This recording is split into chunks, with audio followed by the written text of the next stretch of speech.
You know, it wasn't one night magic in the Loft. Shit, every time you went to the Loft was magic. You know, it wasn't one episode. Why do you think all those people have been going there for so many years? If you was to ask me what was the best party, I couldn't even answer that question. Best party, shit. Every week was the best party to me. Every week was special, you know?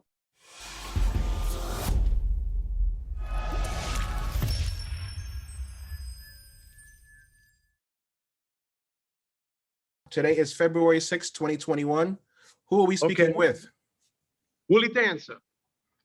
What You're speaking to Willie Dancer, and I can give you a story about how I came about dancing, where the underground scene started, in my view, my opinion, because everybody has their own opinion, right? And I can tell you this, you know, I started dancing like in 74, 75, right? And when I was dancing, I was doing the, what do you call that? The up rock, drop step moves. And we used to go to Central Park and dance against each other, you know, and Manhattan was like a neutral ground because you couldn't do that dance in Brooklyn or the Bronx because they'd chase your ass down. And, you know, you couldn't go to the Bronx and burn somebody in their own neighborhood because you would make it to the train, right? So from there, I went to the Loft, right? And the Loft had a different style of dancing where we were like stiff, like up doing that basic up and down move and everything. But I went to the Loft, I saw a different kind of a dance, a different kind of a flow. So when I went to the Loft, I started studying dance. I started studying Black history, Black dancers. When this was like maybe 1976, 77, right? And when I studied the old type dancing, I put it in my style, you know, quick steps into splits and getting up and doing this, right? And in the Loft in 76 and 77, right, it was considered an underground club. See, in that era, it was disco, and everybody was doing the hustle, right? That was the most popular dance, right? But if you would decide to go to the Loft or the Buttermilk Bottom or what other clubs, so the Flamingo and all these other type of clubs, you had to know somebody to get into these clubs. You know, you couldn't get into these clubs. And when you got into these clubs were private. So even the music that they play in these clubs, they didn't play on the radio. So you got accustomed to hearing music that nobody else heard, right? So the dancing was different than everybody else's dancing because we were all dancing to the music that wasn't heard on the radio. You know, because on the radio, they were playing hustle music, the popular dance music, you know. There's nothing wrong with the hustle. I used to hustle also, right? You know, hey, listen, everybody hustled back in those days. But in the Loft, it was a totally different type of atmosphere.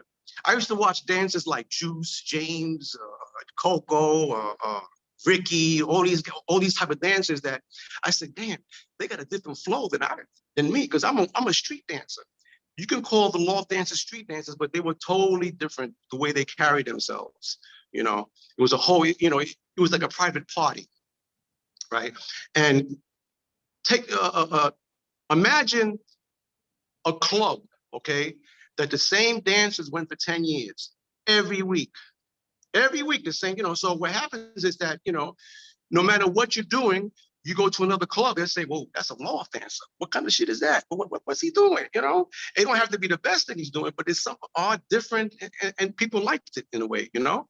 So what I'm trying to say is this, that well, Larry Levan, let's say, right? Larry Levan broke the code because David Mancuso was the guy who played the music in the Loft.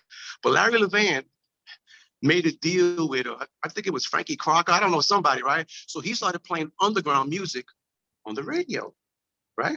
So people started going to the garage. So there were so many people going to the garage because the Loft was open on a Friday and the garage was open on a Saturday.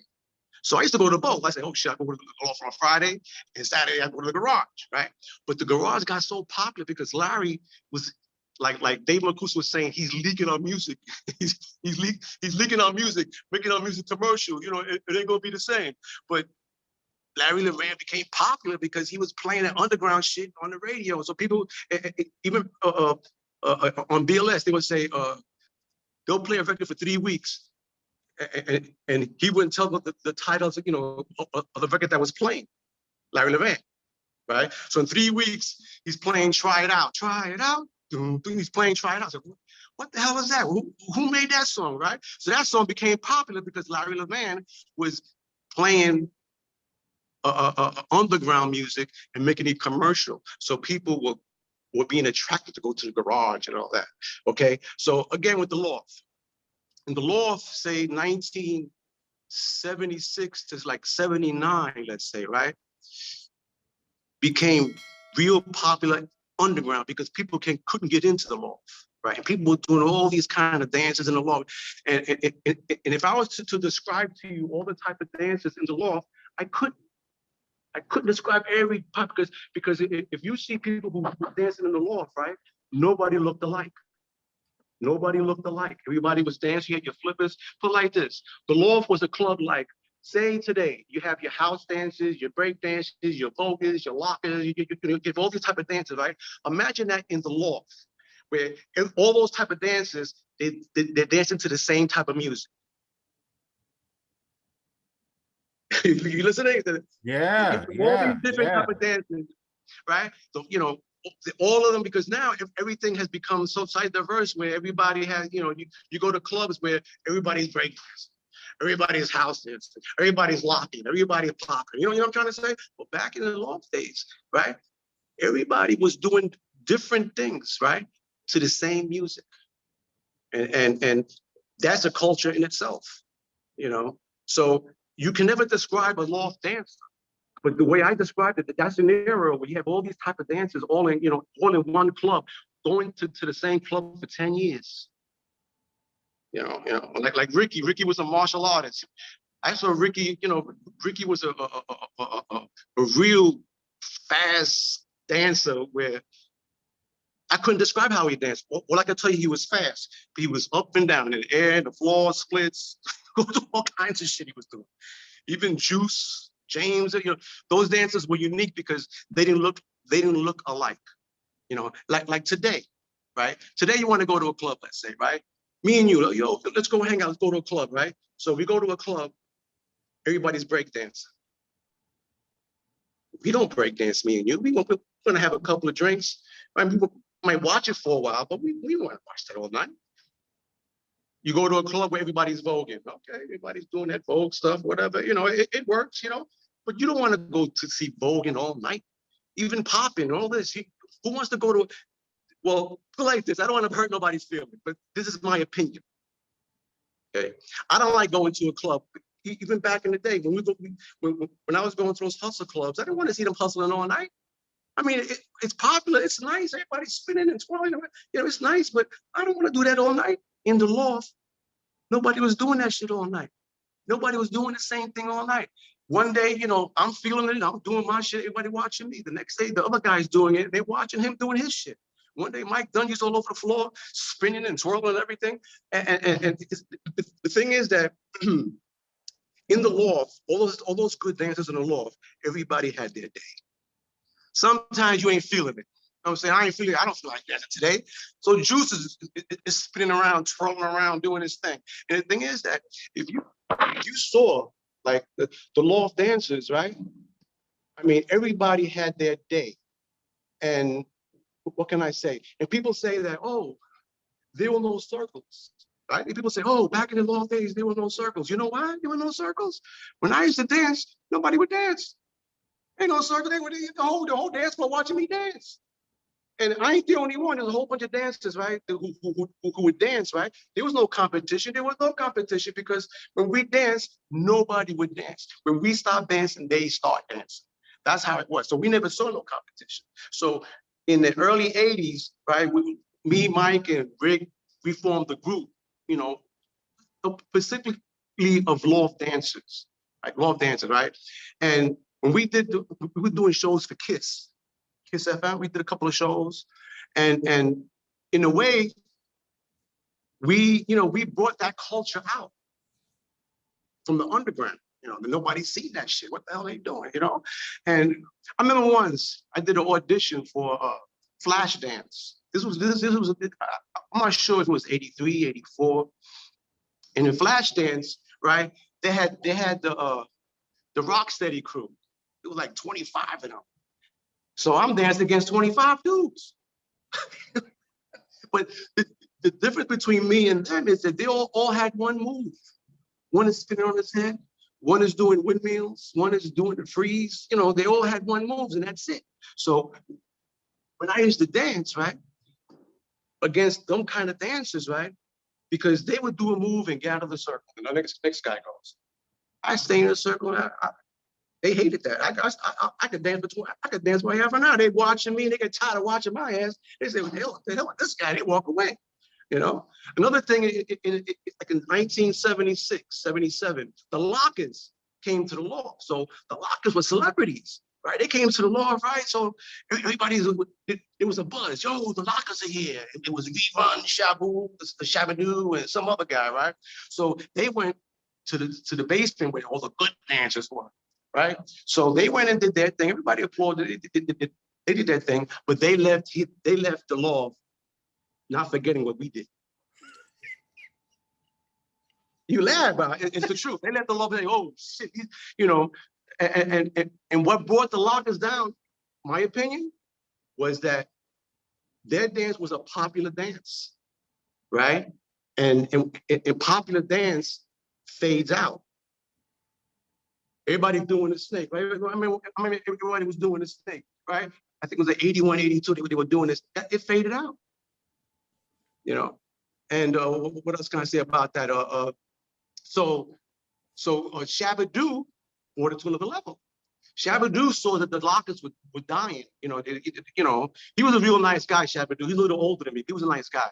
And what Shabadoo did, he was like a pioneer to popping and all that shit. You know, he was popping in one of the early poppers in the late 70s. You know, he went to LA and he brought a culture and it became real popular. So you have to give Shabadoo a lot of credit. When Shabadoo saw us dance to the Loft, he was impressed. He said, "What the fuck, yo?" Because, you know, in the Loft, right, you don't have one type of dance. You had your flippers, you had all type of dances in the Loft. You know, I can't describe it to you because if I did describe it to you, you still wouldn't understand. You still wouldn't understand. You know what I'm trying to say? So back in those days, you know, like Shabadoo was a pioneer for the popping and everything, and we were the pioneers for the house dancing and everything. Remember, when you see a house dancer today, right? They add pop into it. They have break dance moves to it, right? They add all other types of dance into their house dance, but at the end of the day, they're still doing the house dancing step. So if you get somebody who says, "Oh, I want to go hang out and everything. Oh, let's go to this club over here, right? It's house dancing.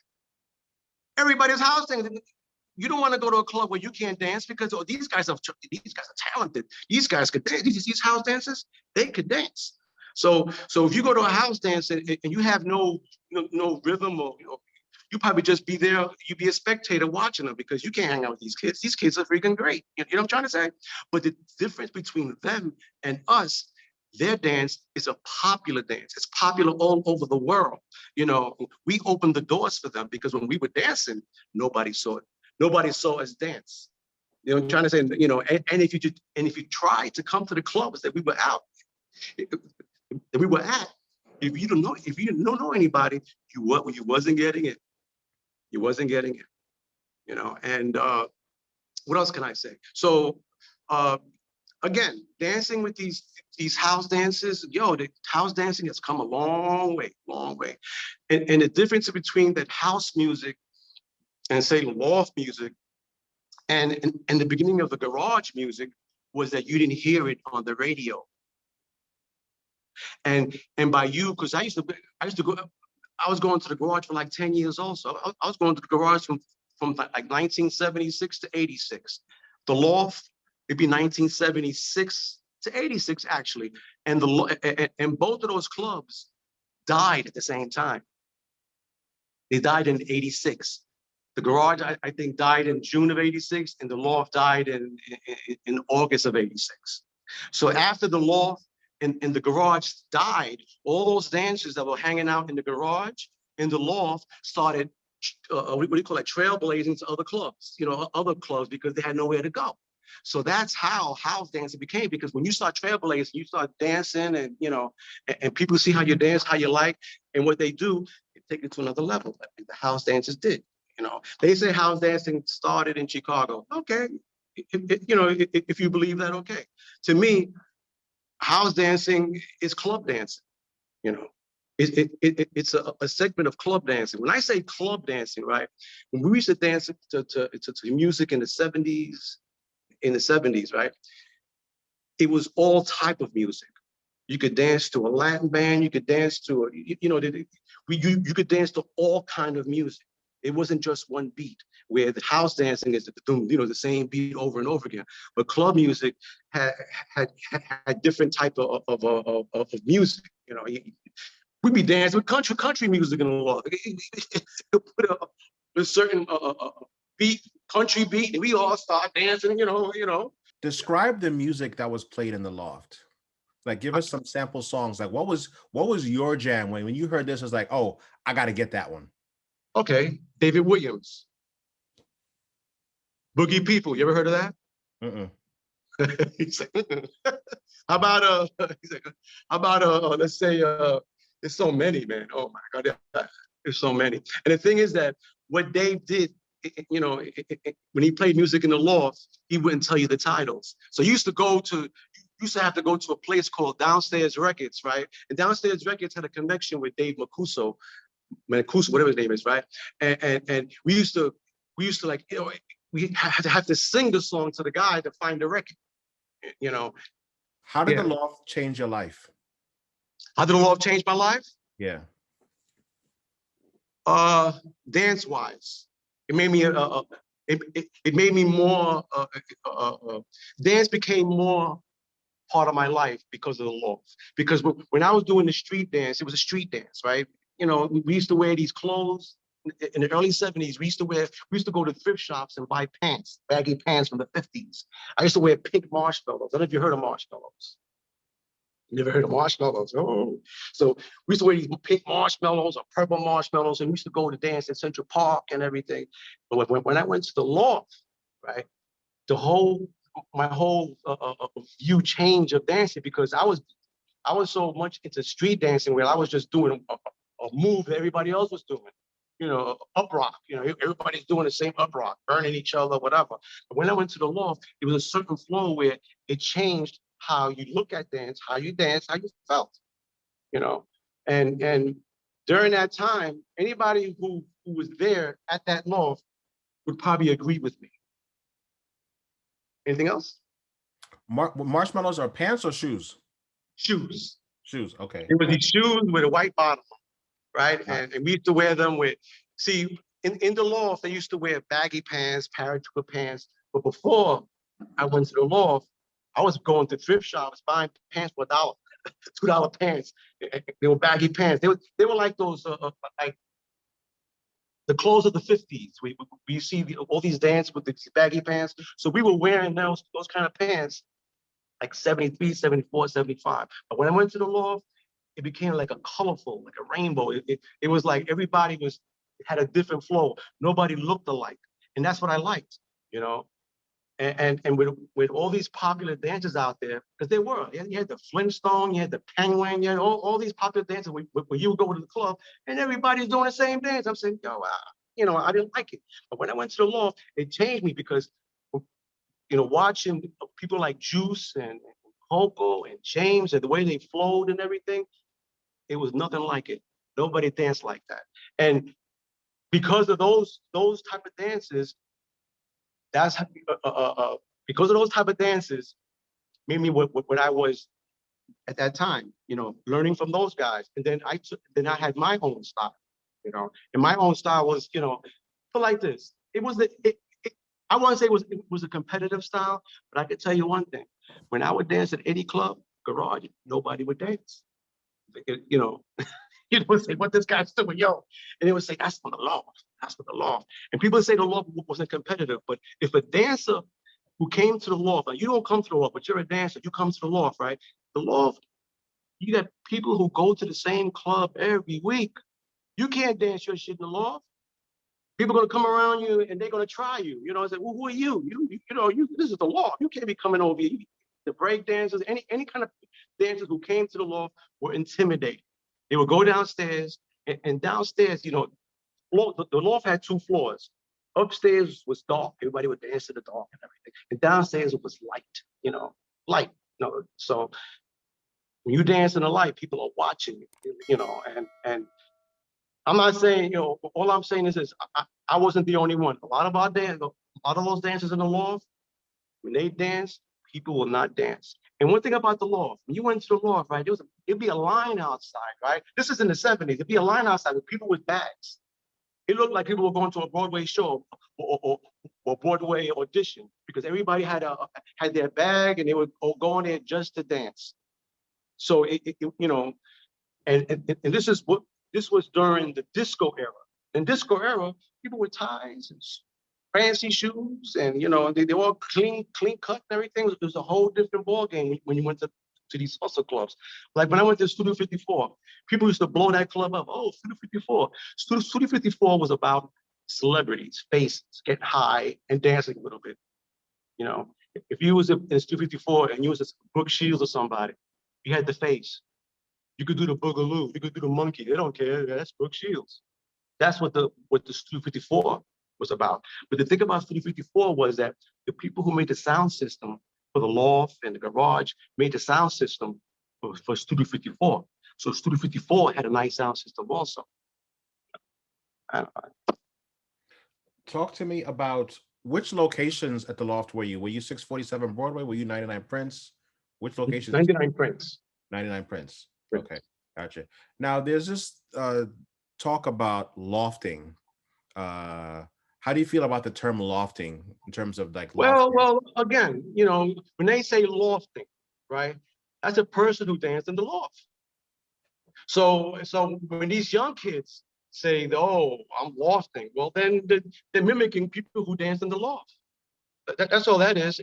If they say lofting, okay, lofting is not a dance. Lofting is a person who used to go to the loft who danced a certain way. And okay, like in the 80s, most of those loft dances got old. They got old. They stopped dancing. They got old. So you had your few dancers like me, and there's a couple of us who were still considered loft dancers. Even the loft. See, in the early 80s, the loft started dying because Larry Levan had the best club, but he was playing his music on the radio. So everybody, oh, Larry Levan in the garage. So Dave was still playing his old shit from the 70s. So a lot of people, they got old, or if they couldn't dance, they wouldn't go dancing nowhere else but the loft. So if the loft was dying, they stopped going out. The hell with the garage. I'm not going over there. The hell with Bonds or Melons or all these other clubs, because they were used to going to the loft. So people like me and Rick and Dungy, I can keep naming names, right? A few of us still trailblazed these other clubs, right? And by us trailblazing, they saw a style they never saw before. And again, I put like this: our style died because all the other styles got popular. Breakdancing got popular, voguing got popular, all these other things, these dances got popular because it became commercial. Everybody saw it, everybody wanted to do it. A loft dance is not about doing a certain step over and over again. It's about a spiritual flow. We didn't dance like everybody else because we did our own thing. You know what I'm trying to say? That's why I always stood out. Even the young cats, all these young cats that were dancing in the late 80s. In the late 80s, I was, how old I was? I forgot. Anyway, late 80s. But in the late 80s, when I was dancing with these kids, right, they all became house dance. They become, really good house dancers, right? And to this day, these young dancers like Khalif, Brian Green, Ejo, they still respect me because when they were coming up, they saw me dance. They saw what I was doing. So they took what I was doing to another level. Now that shit is popular all over the world, you know. And a lot of old guys like who went to the loft, they stopped looking at that dance because they can't do it no more. That's too fast for me. I'm not into that. Or he's rapping too fast. Or he's, But me, I liked it. The older I got, the more I went out. I used to work in a club called the Shelter when it first opened. And when the club first opened, all these young house dancers were going there and dance against each other, and I would dance in their circle. They gave me that respect. Yeah, well, because I did one thing that a lot of them didn't do: splits. I used to do somersaults into splits, spin 3 times in the air into splits. I call those power moves. You do a power move, people look, oh shit, a split. He's doing a split off the stage. He's doing a split off a flip, and that's what I was doing in the early '90s. And that's I was able to actually compete with some of those house dancers, But again, we're getting old, and every year something new comes out. Every year they get a new style, new step, this, that. But it always comes from the basic, It always starts from number one. So what else you want to know? I don't know. How did you ever date anybody you met at the loft? At the loft? Yeah. My lady. I'm still with her. Really? Tell us that story. I've been with my lady since '81. Really? Right. She was a loft. So you know what I'm saying? So I'm still with her. Just since '81. So I mean, in the loft, when you're young, you're always around here looking at women. So, there's women all over the place, especially when you're a good dancer. Sometimes, I was never a woman chaser. I was a dancer. I would dance all night. And then when I got tired, maybe I stopped looking at jazz. You know what I'm saying? But my shit was dancing, right? And my lady was patient enough to stay with me because she knew that I wasn't going to chase nobody until I got tired. So when I got tired, she was there. She's by my side. He ain't dancing no more. Let me hang out with him now. He looked tired and shit. So it worked. I was still with the lady. You know what I'm saying? But wow. Talk to us about a typical night. So, like, what was the good time to get to the loft? Would you bring a change of clothing? What time would you leave? After the loft ended, would you guys go out to Washington Square Park? Would you guys go eat? Like, give us like a typical Friday night. Okay, Friday. It'd be a Saturday night. Give us a typical night. night. You go in, right? You check your bag, right? You go into the restroom. You get into your clothes, right? What time? I would get there usually, like 1 o'clock at night. 1 o'clock in the morning. I would get there, change my clothes, right? 1 o'clock in the morning. The first floor where the bright lights are up, the bright lights are, right? Usually everybody's just prancing around, getting ready, because Dave used to have music that table setting music, little sound, little sounds, and we would just stretch out and do what we got to do, right? Now we would dance till like 12 o'clock the next day. And that's one thing about the loft. Disco is closed at 4 o'clock. 4 o'clock, some people just be getting at the loft at 4 o'clock, right? And after the loft at 12 o'clock, 1 o'clock, we used to go to this place around the corner called the Greasy Spoon. And the Greasy Spoon, everybody used to conjure in the Greasy Spoon, right? And we used to have breakfast in there, and then somebody would have a boombox or whatever, and they would dance in the restaurant in the Greasy Spoon. After we have breakfast, right? Everybody's dancing. So now you figure it's like 1 o'clock in the afternoon, right? So 1 o'clock afternoon, we go to Washington Square Park, right? 1 o'clock in the afternoon. Now, remember, we started at 1 o'clock in the morning. So 1 o'clock in the afternoon, we go to Washington Square Park. And I'm not just saying me. Let's say hundreds of people. Hundreds, there's a lot of people. We go to Washington Square Park, right? And then we go all dance and everything, and people gather around us, right? And Juicy used to make me laugh. He used to come with his hat. He used to go around. He used to throw little dollars in there. He used to go buy the money we used to get. We used to go to the store, get some beers, and then come back to the goddamn Washington Square Park. And we would stay there till like maybe 4 o'clock in the afternoon, and then go home. Wow. And remember, all these dances did not dance alike. We didn't look alike. Like if you saw, you know Dungy, Mike Dungy? Yeah. Right. If you saw me and Mike Dungy dance, okay, we've been dancing together for 40 years. We don't look alike. We don't nothing alike when we dance, but we could dance together. We could do routine, but we don't look alike. That's what I'm trying to say. In the loft, you had your flippers. You had all these different types of dances, dancing to the same music, dancing with each other. Dancing with each other to the same type of music, and I don't dance like you. You go over there and you do the robot, or you sit on your head over there, and I'm over here, but we're all dancing together. Well, we're all dancing together, and actually it was a little competition because you do what you do and I do what I do. You know what I'm saying? Sometimes you get me, sometimes I get you. That's how the loft was. And I mean, there was never no bad vibes. We hanging out every week for almost 10 years. What kind of vibe? It's a club, it's like a bike gang, we're all together, we're dancers, any club that I went to, and if I had a couple of my cronies with me, people just step back and go, we become the loft dancers. Matter of fact, they didn't even call us loft dancers.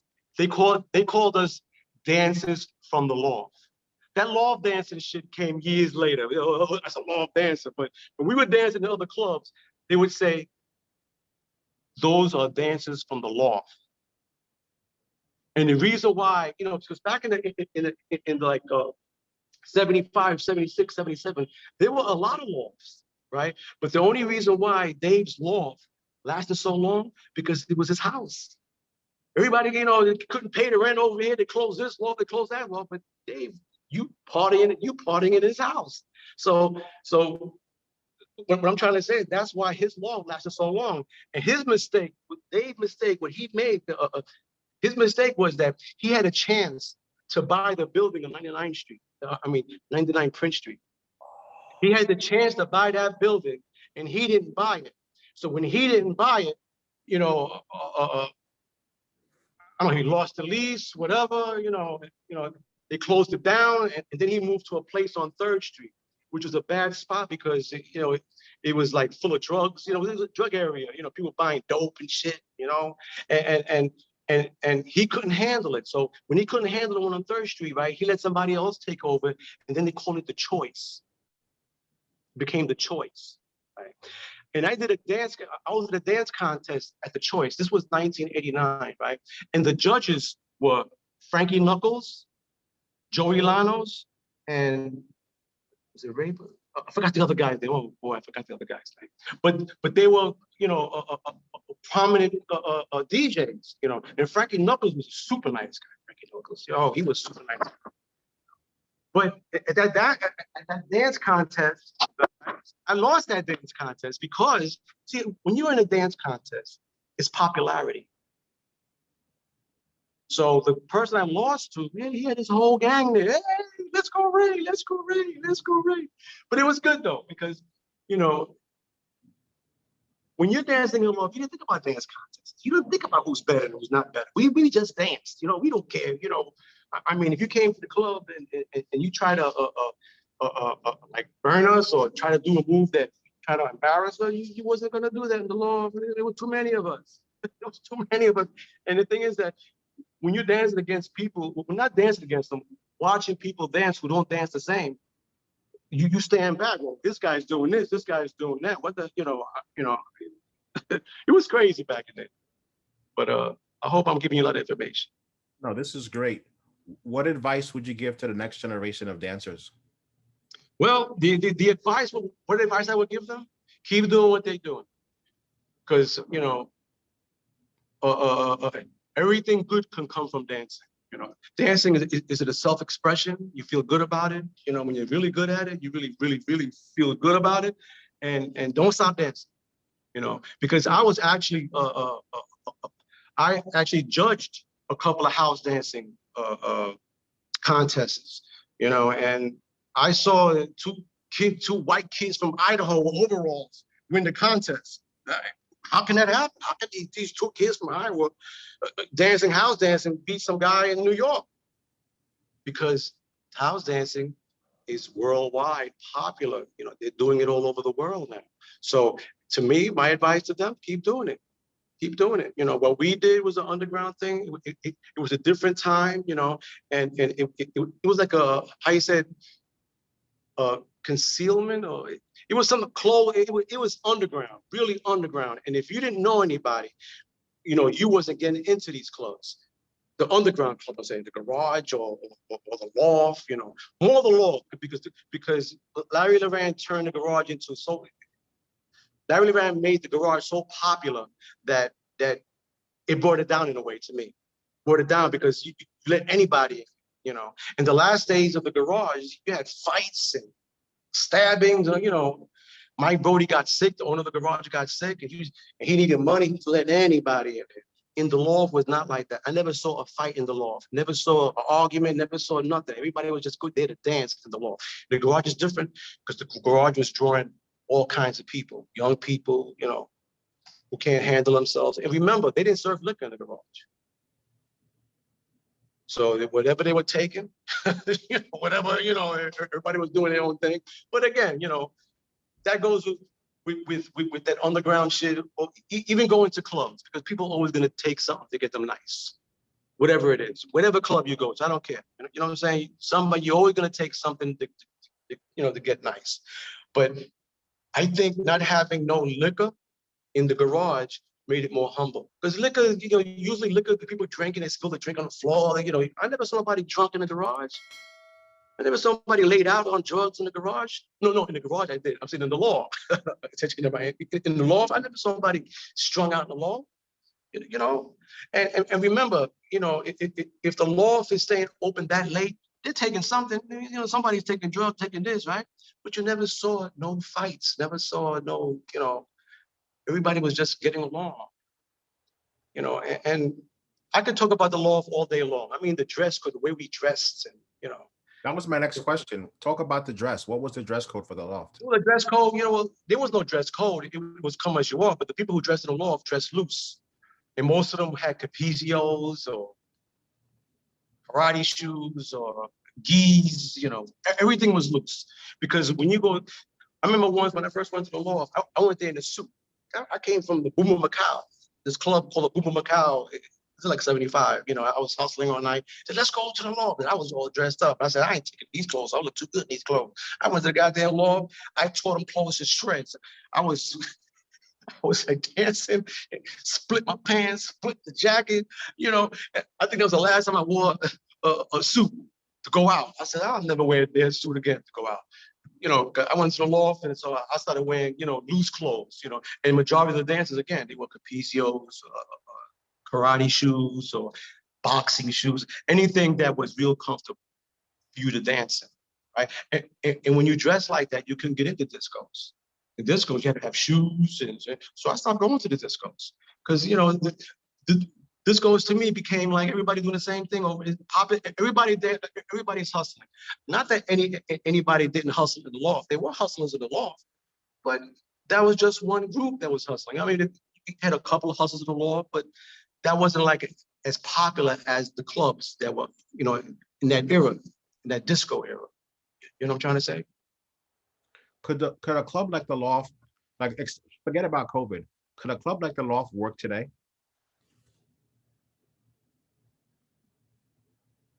No. Why? Why? Because everything that was done in the loft is out there now. There's nothing that we did that we did in the loft that isn't out there. The dancing, well, okay, you know, with all these different types of dancing, I'm pretty sure there's underground clubs for breakdance. I'm pretty sure there's underground clubs for voguing. You know, so every dance has their own little venue to go to. You know, and I'm pretty sure they have, you know, they have an underground spot to chill in. Where in the loft, you know, it was just one a group of people. You know, now you got all these different types of dancing and everything. It's watered down. That's what I'm trying to say. You can't have a club like that because dancing has become so, how you say that, what's the word? Dancing has evolved so much is what can you do? What new move can you do? If you did it, somebody did it in Albuquerque. You think you did a move. It's been done before. There's nothing new anymore. Everything is it's just evolving. You know, so there can never be a club like the Loft. Like again, are there any clubs now? Like where you could just go and dance? No. Before the COVID, even before the COVID, there were no clubs in the city where you can go and dance. House dancing? No. Now you go to a club now. The clubs that stayed open in the city wasn't house dancing clubs. Was it clubs where everybody was like a variation? Everybody just hanging out, not serious about dancing. No. That's facts. That's facts. You know. Let's shift gears. What is the shelter?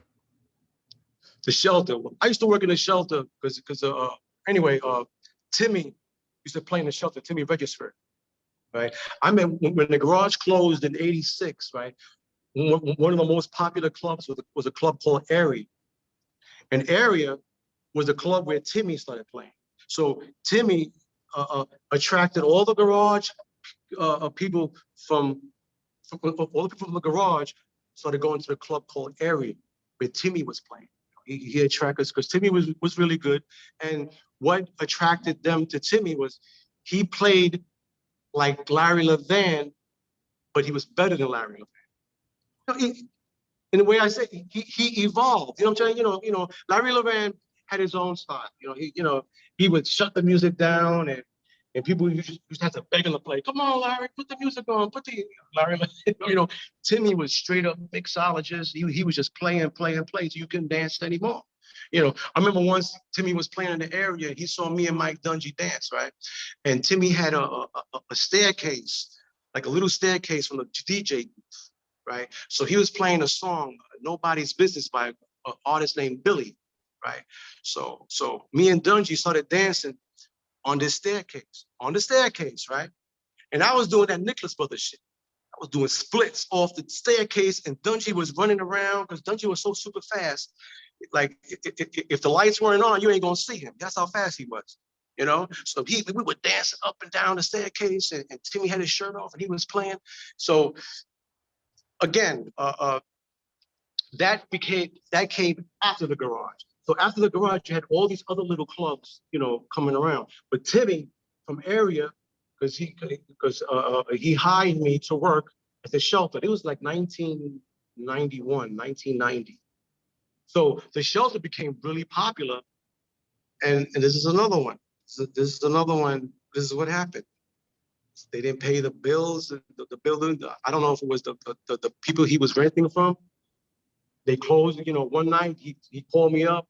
He had to take everything out because they closed the building. The person wasn't paying the bills, so the shelter was closed. They closed the shelter, and remember the shelter was built like the garage, because the shelter was a giant sound box. He had all these because the neighbors were complaining, oh, you're playing loud music and we can't sleep. White people in the area, right?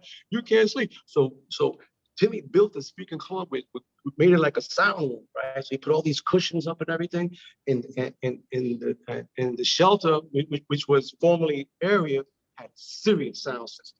So it attracted all these people, all the old garage heads, the loft heads went to the shelter, right? So when the shelter closed again, now we were all out there looking for all the clubs to go to. I think a couple of, was it the Tunnel? Baseline, all these other little clubs were opening up, playing club music at that time. But when Timmy played at the Palladium, he brought the girl from Chicago. What's that girl's name? Oh my God. What's her name? Anyway, he brought the house. The song was Mind Games. And the girl, and that beat was from Chicago. And it was a repetitious beat. And they called it house. What's that girl's name? Oh my God. Who was the singer?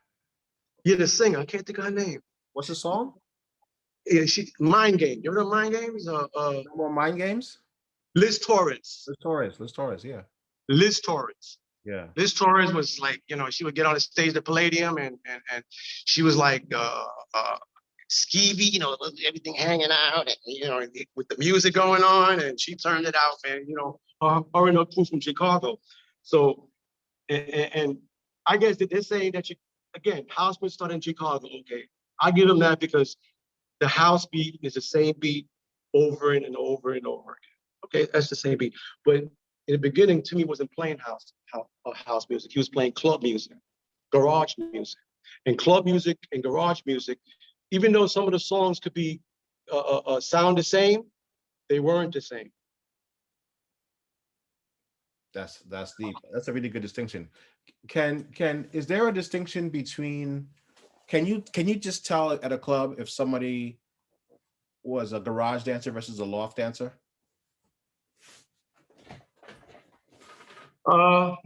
Yes. How? Yes. Well, the garage dancer was more how you say how you figure that, more freestyle in a way. It's hard to explain because the garage and the loft. I'm a garage dancer. I'm going to garage for 10 years. When I didn't go to the loft, I'm in the garage. So it's hard to tell, but there was a difference. There was a difference where the loft dancer was more, how you say that, I would say more dedicated, but more experienced, because we stood together a long time, where garage dancer just came on the ship. It's hard to explain, but we're like brother and sisters. You know, the garage dancer and the loft dancer. The loft dancers, I think, was more athletic. Put like this: we danced at different types of music. The loft dancer danced today's music. Where Larry, I used to go to garage music because it's new. I said, oh shit, I never heard this shit before. He playing this new shit. You know, so when you play new shit, you start dancing different. You know what I'm trying to say? So Yeah, I used to go to the garage, and there were a lot of good dancers in the garage, because I used to dance with all of them. So I'm not saying I'm better than them or they better than us, whatever. But we were similar in style, similar. I just think that me as a considered a dancer from the loft was a little more. I think we were better. I think we were a little better. Describe the interior of the loft. There were lots of balloons, I hear. A lot of balloons, and you know, it was like sitting in your living room. He had all car seats on the floor. You know, he had the punch. Feel like this: when you went to the garage, it was like, you know, you was hyper. You know, you was ready to party. You know, it was a whole different scene. And the loft was laid back. You sit back, you know, smoke a cigarette, have a drink, smoke a joint, chill out, you know, and then you know, you wasn't like. It wasn't like electric like the garage. Garage had the best sound system you ever heard. You know, best sound system you ever heard. So you couldn't stay still in the garage. You couldn't stand or hang out in the middle of the garage without dancing. It was so loud. In the loft, you could do that. You could go in the corner, relax. You know, if you feel like dancing, you go to the dance floor. It wasn't loud as the garage. It had a good sound. It had one of the best sound systems, but the garage had a better sound system. To me, I mean, Larry Levan, to me, people say Larry Levan was the best DJ. No, he wasn't. He had the best sound system, but he wasn't the best DJ, in my view, okay? I don't want to hurt anybody's feelings. In my view, even Dave Mancuso, whatever, from the Law, I don't think he was the best DJ. All Dave did was play the right record. He didn't even mix. He'd wait till the record finished and play the next one. You know? Oh, that's that. You know, and you used to say, oh, you know, and he used to play the right record. You know, and where Larry Levan used to experiment more, and then he had all these crazy controls, the you know, sound system. You know, he could play with the sound system, and you know, bring you to the dance floor just by him playing. You know, just by him playing that crazy sound system, he would lead you to the dance floor. Dave would lead you to the dance floor by a certain record he played. He felt that he didn't have to mix. He just played a record you want to hear. So if you go to this club for 10 years, right? You know what he's playing. Oh shit, that's David Williams, Boogie People. Everybody went to the dance floor. You know what I'm trying to say? So that was the difference. Because I used to go to clubs like Better Days was a nice. Have you heard of Better Days? T. Scott was a really good DJ. I don't know if you ever heard of T. Scott. Yeah. Huh? I heard of him. Yeah, T. Scott was very good. To me, I think T. Scott was probably better than Larry or Dave. But again, when you talk about a DJ, right? You talk about not how he plays, but what the music he plays. And Dave played certain music you would never hear it nowhere else. And the thing is that he played it so much that you liked it because you never heard it nowhere else. So you go there to the Loft just to hear that record he's playing.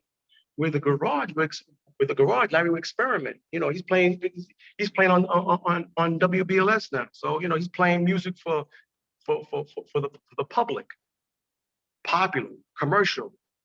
Where Dave stood in his own little thing, he played shit that what the hell is he playing? If you came there from another club, but us, yo, Dave, what's up? Good. And remember, I'm gonna tell you this: Larry Levan came from the Loft. Before Larry Levan was at the garage, I'm pretty sure he was doing lights for the Loft. And then and the owner of the garage, Brody, right? He used to hang out on the Loft. And this other cat, I don't know if you ever heard of Mike Stone. Yep. Mike Stone was another guy who used to hang out in the Loft. And all those people who used to hang out in the Loft went out and actually got popular doing their own thing, but it all came from the Loft. Because Mike Stone was a real popular promoter. You know, I used to like one of his clubs. He used to promote for called Melons. I don't know if you ever heard of Melons. Mm-hmm. But Melons was so popular, you know, and what brought down Melons again? You know, pay the rent, you know, right? Where the Loft, his house, he lived there. You know, you can always go to the Loft. He always going to be there. You know what I'm saying? And the reason why the garage lasted so long was because of the sound system. And in the beginning, you could get in the garage. Unless you knew somebody on the Loft, you couldn't get in the garage. You know, you had to be gay or know somebody, or you ain't getting in the garage. You know what I'm trying to say? So that you know, when the guy got sick, when Brody got sick, that's when he started. He got AIDS, whatever. He started let everybody in from everybody and their mother in there, and I think it brought the club down a little bit. You know. Because when you have a club that you have for so many years, and the reason why it lasted all those years was because the people who were attending the club. You know what I'm trying to say? But when you let people from the outside who just want to go there and do whatever they want to do, it don't last long. You know. Do you have a particular memory of the Loft where you were like, man, this night was magic? Where okay, oh yeah, this was incredible. Let me tell you something about that. One night magic, shit. Loft had a whole year of magic. You know, it wasn't one night magic in the Loft. Shit, every time you went to the Loft was magic. You know, it wasn't one episode. Why do you think all those people been going there for so many years? If you was to ask me what was the best party, I couldn't even answer that question. Best party, shit. Every week was the best party to me. Every week was special. You know, nobody who went to the Loft could tell you one particular night. Every night was good at the Loft. Every night. You know, it was a party atmosphere. Like again, you never saw no problems in there. Everybody was always having a good time. And again, sometimes if you was down and you went to the Loft, it picked you up. You know, and you know, people don't feel the same way all the time, right? But when you went to the Loft, it took you to another dimension, because whatever if you was feeling bad about something, or your girl broke your heart, or your guy broke your heart, whatever, whatever, right? You would go to the Loft and let your hair down, you know, and everybody in the Loft was so friendly and hanging out, you know. It's hard, you know, if you ever belong to a club, let's say, a club, right? The reason why you belong to that club is because the people in the club. You're not gonna join no club if you don't like nobody in there. So think about a club that has an audience of close to 1,000 people every Saturday, or maybe 500, close to 1,000 people every week, and the same people go to that club every week. What does that tell you?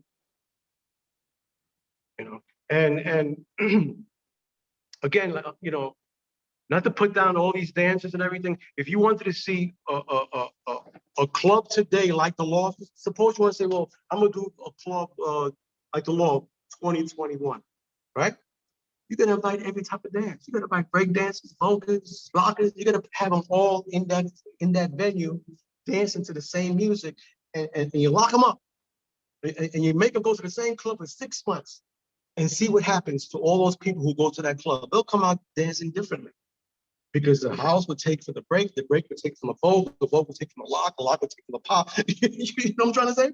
So when you have all these people in the same club, they're all gonna take something from each other. If it's not a move, it's spiritual. Hey, this boy's doing that shit. Wow, this boy's feeling nice, yo. You know, I'm gonna dance with this guy, so we both dancing now. You know, and the thing is that the way we dance, we don't dance the same. He's flipping. And I'm doing fast steps. I'm doing my Fred Astaire shit or my James Brown shit. He's flipping over me. I had guys flip over me. I'm dancing with somebody. All of a sudden, I'm going like this. The guy just flipped over me. And the thing is that we didn't dance alike. We just danced with each other. And it was a good thing that I don't think it would ever happen again, because people today, you know, if you're a break dancer, you're not gonna go to no house dancing club. You're a house dancer, you're not gonna go to no break dancing club. You know, so everybody's stuck on one thing. You know, back in the day, everybody was diverse. Everybody was doing everything else. I mean, put like this: I could have been a flipper. I didn't like it. I could flip, but that's why probably I danced so long, because all those flippers who were dancing when they were young got hurt. Your hips go, this go, that. And the reason why I got to dance a long time is because I didn't do the somersaults I was doing when I was young. I stopped. I said, I gotta stop doing this, because I have to go to the club that says, well, today I'm gonna do 20 splits. After 20 splits, I ain't doing no more 20 splits. You know what I'm saying? You know, and I know guys who did that. You know, and once your hip goes, you're done. You know, the hip is the smallest part of your body, or it's very small of your body, and once your hip goes, you ain't flipping no more. You've been split. I stopped doing splits because of that. Because when I was doing splits, I used to do 360 splits of the air, off stages, all kind of shit. And I'm saying to myself, whoa, I stopped doing it. Because I don't want to be crippled. I had a pain once. I went to the doctor. He says, yo, you keep doing that move, you're not gonna be walking.